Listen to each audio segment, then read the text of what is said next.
তাৰ পাছত ইয়াৰ গাত চুৰাত পাত লগা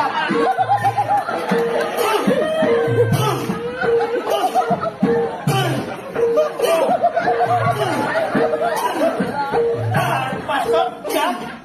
গৰম তেলত তিয়াই তিয়াই ভাজিবি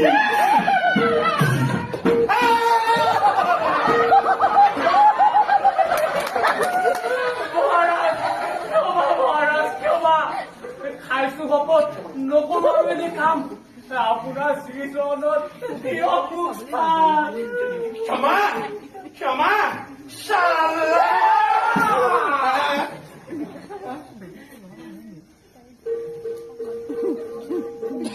ক্ষমা কৰি দিয়ক এই যুৱকক আপুনিও নাম কমাওক জনমানসত তোমাৰ চুক্তিত মই মানি লৈছো হাই